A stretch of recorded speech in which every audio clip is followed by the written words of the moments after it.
हम लोगों ने ऑप्टिकल एक्टिविटी पढ़ रखा है।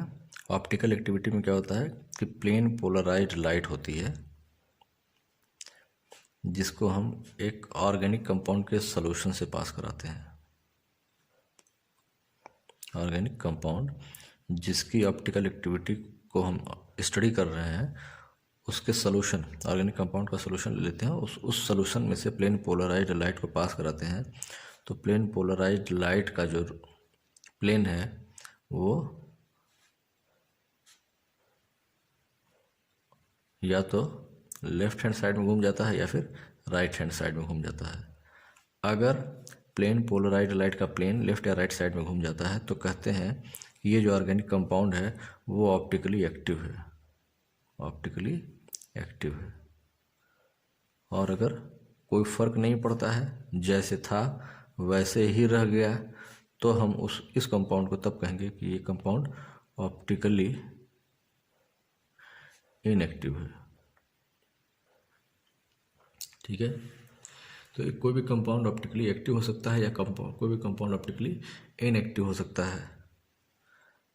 तो हम कैसे इसको देखते हैं प्रैक्टिकली, हम ये ऑब्जर्व करते हैं कि अगर वो कंपाउंड का जो सोल्यूशन है उसके थ्रू अगर हम प्लेन पोलराइज्ड लाइट को पास कराते हैं और अगर प्लेन पोलराइज्ड लाइट का प्लेन जो है वो लेफ्ट या राइट हैंड साइड में घूम जाता है तो कहते हैं कि ये ऑप्टिकली एक्टिव कंपाउंड है। और इसका मेजरमेंट करते हैं कि कितना रोटेशन ये घूमा है या रोटेट किया है। प्लेन पोलराइज्ड लाइट का जो प्लेन है वो अपनी एक्चुअल पोजीशन से कितना रोटेट किया है, that is called as specific rotation. और ये हर एक कंपाउंड का जो होता है वो फिक्स होता है, fix specific rotation, fix specific rotation. Specific rotation को अल्फा से शो करते हैं। ठीक है, तो यानी कि जो स्पेसिफिक रोटेशन है वो किसी भी ऑर्गेनिक कंपाउंड का फिक्स होता है। ठीक है, और ये चेंज नहीं होता है विद रिस्पेक्ट टू टाइम। यानी अगर किसी सोल्यूशन को छोड़ दिया जाए तो ऐसा नहीं है कि वो बाद में चेंज भी हो सकता है।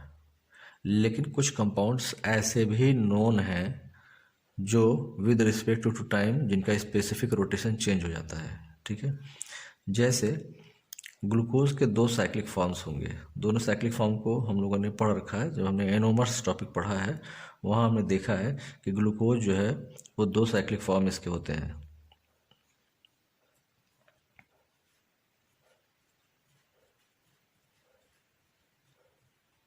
सिक्स कार्बन पे CH2OH होगा। तो फर्स्ट कार्बन और 5th कार्बन के बीच में इस तरह से साइक्लाइजेशन होता है। और स्ट्रक्चर जो ग्लूकोज का है बाकी स्ट्रक्चर तो सेम ऐसे रह जाता है जैसे होना चाहिए। यानी 2nd कार्बन पे OH राइट हैंड साइड में, 3rd पे OH लेफ्ट हैंड साइड में, फिर बाकी सभी जगह पर OH राइट हैंड साइड में होगा। ठीक है, तो ये स्ट्रक्चर। लेकिन इस स्ट्रक्चर में क्या हमने देखा था कि जो कार्बन नंबर 1 है उसमें OH group right hand side में है, तब हम इसको बोल देंगे कि अल्फा डी ग्लूकोज है। ठीक है, लेकिन अगर यही स्ट्रक्चर फिर से बनाया जाए और उसमें OH ग्रुप को लेफ्ट हैंड साइड में कर दिया जाए तो अब ये स्ट्रक्चर हो जाएगा बीटा डी ग्लूकोज का। ठीक है, अब पहले और 5वें कार्बन में के बीच में साइक्लाइजेशन हो जाएगा with the help of oxygen और बाकी का स्ट्रक्चर सेम है, कुछ भी चेंजिंग नहीं होनी है। ठीक है, तो ये रहता है बीटा डी ग्लूकोज। और जैसा कि अभी हमने बात किया कि हर एक कंपाउंड का स्पेसिफिक रोटेशन जो होता है, स्पेसिफिक रोटेशन फिक्स होता है। और अल्फा डी ग्लूकोज का जो स्पेसिफिक रोटेशन होता है वो प्लस 112 डिग्री होता है ना, प्लस 112 डिग्री स्पेसिफिक रोटेशन किसका, अल्फा डी ग्लूकोज का होता है। इसी तरह से बीटा डी ग्लूकोज का भी स्पेसिफिक रोटेशन जो होता है वो होता है प्लस 19 डिग्री। ठीक है, यानी कि अल्फा डी ग्लूकोज का फिक्स स्पेसिफिक रोटेशन है 112 डिग्री और बीटा डी ग्लूकोज का स्पेसिफिक रोटेशन फिक्स है प्लस 19 डिग्री। ठीक है, तो इसका मतलब हो गया कि और सोल्यूशन में क्या होता है कि दोनों ही जो फॉर्म्स हैं ग्लूकोज के, यानी अल्फा डी ग्लूकोज और बीटा डी ग्लूकोज, सोल्यूशन में ये दोनों ही इक्विलिब्रियम में होते हैं। इक्विलिब्रियम में जब होते हैं तो इक्विलिब्रियम का मतलब ये दोनों जाहिर सी बात है एक दूसरे में ट्रांसफरेबल हुए, तभी तो इक्विलिब्रियम की बात करेंगे। यानी कि अल्फा फॉर्म बीटा फॉर्म में, बीटा फॉर्म अल्फा फॉर्म में, ये चेंज होता रहता है। और बीच में जो एक कंडीशन आती है वो ओपन चेन वाली कंडीशन होती है। यानी कि जब ये structure alpha D beta D glucose में कन्वर्ट होगा तो पहले ये स्ट्रक्चर किस में होगा, पहले ये अपने ओपन चेन फॉर्म में जाएगा।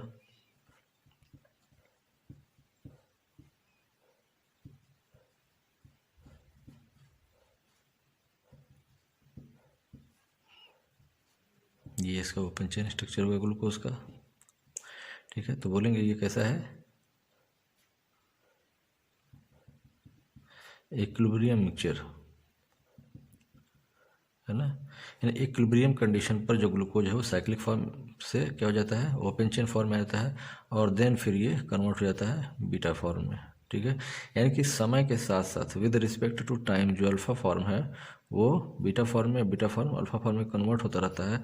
तो जो इसका स्पेसिफिक रोटेशन है ये भी फिक्स नहीं रह पाता है और ये भी चेंज होता है। और इक्विलिब्रियम मिक्सचर में इसका स्पेसिफिक रोटेशन जो होता है प्लस 52.5 डिग्री हो जाता है। ठीक है, मतलब द स्पेसिफिक रोटेशन ऑफ, कह सकते हैं the specific rotation of freshly prepared alpha D glucose solution is 112 degree, whereas the specific rotation of beta D glucose is plus 19 degree. But in solution, both two forms, alpha form and beta form of glucose, are present in equilibrium, and the specific rotation of equilibrium mixture is plus 52.5 degree.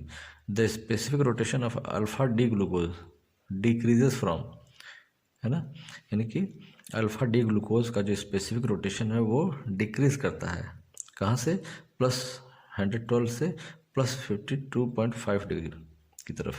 और जबकि specific rotation of beta D glucose increases from plus 19 से plus 52.5 degree. ठीक है, तो अगर कोई compound इस तरह का बिहेवियर शो करे कि विद रिस्पेक्ट टू टाइम उसका स्पेसिफिक रोटेशन अगर चेंज होता रहे तो हम इसी को बोलते हैं म्यूटा रोटेशन। ठीक है, तो फिर से देख लेते हैं कि in general the specific rotation of organic compound is always fix and do not change with respect to time, but there are certain optically active compounds which show the change in specific rotation with respect to time. ठीक है, and the change in specific rotation with respect to time is called as mutarotation. ठीक, और example के तौर पर हमने देख लिया कि the specific rotation of freshly prepared alpha D glucose is plus 112 degree, whereas the specific rotation of beta D glucose is plus 19 degree, अलग अलग है ना। बट सोल्यूशन में क्या होगा, in solution both two forms of glucose are present in equilibrium and the specific rotation of equilibrium mixture is plus 52.5 degree.